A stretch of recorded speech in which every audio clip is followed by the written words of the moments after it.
बिस्मिल्लाहिर्रहमानिर्रहीम। अस्सलाम वालेकुम my YouTube family, my dear viewers and my dear students. आप लोगों को अपनी ऑनलाइन राइजिंग साइंस एकेडमी में वेलकम है। जैसा कि आप सब जानते हैं कि हम 9th क्लास के नोट जो हैं वो रेडी कर रहे हैं। उनकी ऑनलाइन क्लासेस हमारी चल रही हैं और उन्हीं के नोट जो हैं वो हम अपलोड करते हैं यूट्यूब पे भी, ताकि जो बच्चे नहीं पढ़ सकते फ़ीस देकर अकेडमीज़ में जाकर, ख़ास तौर पे लड़कियां जिनके पिक और ड्रॉप का मसला होता है, तो वो इससे फ़ायदा उठा सकें और अच्छे से अपनी तालीम हासिल कर सकें। तो ये आप लोगों का अपना चैनल है, इसे लाइक करें, सब्सक्राइब करें, शेयर करें। यहाँ पे हम 9th क्लास का फर्स्ट यूनिट है वो कर रहे हैं। फर्स्ट यूनिट को हमने स्टार्ट किया हुआ है, उसकी 1.1 एक्सरसाइज हो चुकी है और 2 डेफिनेशन हमने कर ली हैं, order of a matrix and equal matrix. तो अब यहाँ पे हमने 1.2 एक्सरसाइज करनी है। उसके लिए सबसे पहले हमें जो इसकी डेफिनेशन है उनका पढ़ना ज़रूरी है, क्योंकि उनको समझने से ही हम जो एक्सरसाइज है उसको कर पाएंगे। तो इसलिए आप इनको ध्यान से देखिएगा और ध्यान से समझिएगा। तो हम शॉर्ट वीडियो बनाकर सेंड करते हैं। डेफिनेशंस की भी हमने 4 वीडियोस बनाई हैं, तो चारों वीडियोस में आपको मुकम्मल डेफिनेशंस जो हैं वो मिल जाएंगी, ताकि आप थोड़े टाइम में ज़्यादा से ज़्यादा जो है वो नॉलेज हासिल कर सकें। तो यहाँ पर हम पढ़ेंगे types of matrices. Types of matrices क्या होता है ना, मतलब कि एक मैट्रिक्स की कितनी टाइप्स हैं, ये हमने यहाँ पे देखना है। नंबर 1 पे है रो मैट्रिक्स। जैसे कि हमने पीछे वाले लेक्चर्स में भी पढ़ा है कि रो क्या होता है, कितार, और मैट्रिक्स क्या होता है, कालब। एक कालब को मैट्रिक्स कहते हैं और एक रो को कितार कहते हैं। A matrix is called a row matrix if it has only one row. कहते हैं एक कालब कितारी कालब कहलाएगा अगर उसमें सिर्फ एक ही कितार हो।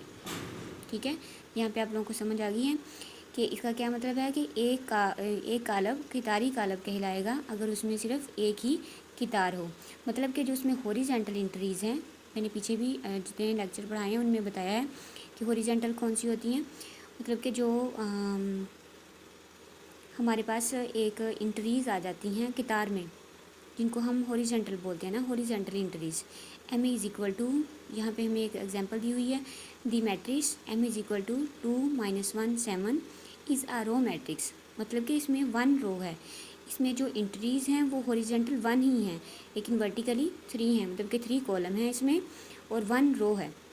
ऑफ ऑर्डर, इसका ऑर्डर क्या हो जाएगा 1/3, मतलब कि इसमें एक ही कितार है और 3 कॉलम है, इसलिए इसका ऑर्डर क्या हो जाएगा 1/3। तो यहाँ पे हमें ऑर्डर बताने की ज़रूरत नहीं है, क्योंकि हमने तो ओनली रो मैट्रिक्स बताना है कि रो मैट्रिक्स क्या होता है और उसकी एग्जांपल देनी है। तो आप लोगों ने a matrix is called a row matrix if it has only 1 row, यहाँ तक इसकी डेफिनेशन करनी है और आगे आप इसकी कोई भी एग्जांपल दे सकते हैं। मतलब ए बी सी में से कोई भी जो है वो वर्ड लिखेंगे, उसकी आगे इंट्रीज लिख देंगे। उसके बाद हम क्या देखेंगे, सेकंड नंबर पे हमारे पास column matrix. What is column matrix? जैसे कि हमने ऊपर पढ़ा है कि जिसमें एक ही कितार हो वो कितारी कालब कहलाता है, तो जिसमें सिर्फ एक ही कॉलम हो वो कालम कहलाएगा। ठीक है, कालमी कालब कहलाएगा, कालमी कालब कहलाएगा। A matrix is called a column matrix कहते एक कालब जो है वो उस वक़्त कालमी कालब कहलाता है if it has only 1 column, अगर उसमें सिर्फ एक ही कालम हो तो उसको हम क्या कहेंगे, कालमी कालब कहेंगे। तो यहाँ पे इसकी एग्जांपल हम कोई भी लिख सकते हैं, आप लोग डेफिनेशन यहाँ तक ही करनी है। तो जिसमें वर्टिकल एंट्रीज जो हैं वो ओनली 1 होनी चाहिए, ठीक है, 2 नहीं होनी चाहिए। वो कौन सी है यहाँ पर हमारे पास एग्जांपल में 0 और 1, तो सिर्फ यही हमारे पास इंक्रीज़ है। इसकी जगह पे हम कोई भी लिख सकते हैं ना, मतलब आपने डेफिनेशन यहाँ तक ही करनी है और इसकी एग्जांपल जो है वो अपनी तरफ से कोई भी लिख सकते हैं, लेकिन इस बात का ख्याल रखिएगा कि उसमें सिर्फ एक ही कालम होना चाहिए। रो में सिर्फ एक ही कतार होनी चाहिए, जो सी मर्ज़ी आप इंट्रीज पुट करें। एम की जगह पे आप A B C A to जी में से कोई भी वर्ड लिख सकते हैं और इंट्रीज भी कोई सी भी लिख सकते हैं। तो सिर्फ इनकी डेफिनेशन लिखनी है और आगे इनकी एग्जांपल जो है वो लिखनी है। तो अब हम नेक्स्ट पढ़ेंगे रेक्टेंगुलर मैट्रिक्स। ठीक है, what is rectangular matrix? Rectangular matrix क्या होता है, तो मैं आपको आसान अल्फाज में इसकी डेफिनेशन बताती हूँ। एक ऐसा मैट्रिक्स जिसमें कितारों और कालमों की तादाद बराबर ना हो, वो क्या कहलाएगा, रेक्टेंगुलर मैट्रिक्स। जिसमें कितारों और कॉलमों की तादाद बराबर ना हो वो क्या कहलाएगा, रेक्टेंगुलर मैट्रिक्स कहलाएगा। तो यहाँ पे आप लोगों ने अपने पास से ही कोई भी एग्जांपल ले लेनी है जिसमें मतलब कि कितारें ज़्यादा हों और कॉलम कम हों, या फिर कॉलम ज़्यादा हों या और कितारें कम हों। तो कोई भी एग्जांपल आप लिख सकते हैं, A to Z में से कोई भी मैट्रिक्स ले सकते हैं।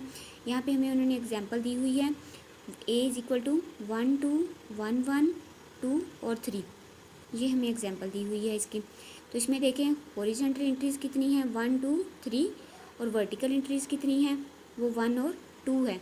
मतलब कि 3 कितारें हैं और 2 कॉलम हैं, तो ये दोनों इक्वल नहीं हैं। कितारें जो हैं वो कॉलमों के बराबर नहीं हैं, तो इसको हम क्या कहेंगे, रेक्टेंगुलर कॉलम मैट्रिक्स, ठीक है, या मुस्ततीली कॉलम। रेक्टेंगुलर का क्या मतलब होता है, मुस्ततीली, मैट्रिक्स मीन्स कॉलम, या मतलब कि ये मुस्ततीली कॉलम कहलाएगा।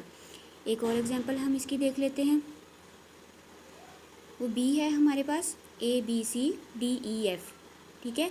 इसमें देखें 2 कितारें हैं और 3 कॉलम हैं, मतलब कि कितारें और कॉलम की तादाद बराबर नहीं है।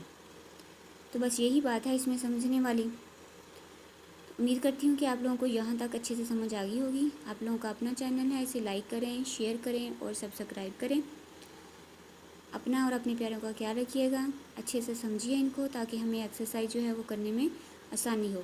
जैसे ही आप डेफिनेशन अच्छे से समझ लेंगे, एक्सरसाइज आप लोगों को ऑटोमेटिकली आ जाएगी, क्योंकि उसमें ऐसे ही क्वेश्चन दिए हुए हैं जिनका ये बताया गया है कि कौन सा मैट्रिक्स जो है वो उसमें यूज़ हो रहा है। अल्लाह हाफिज़।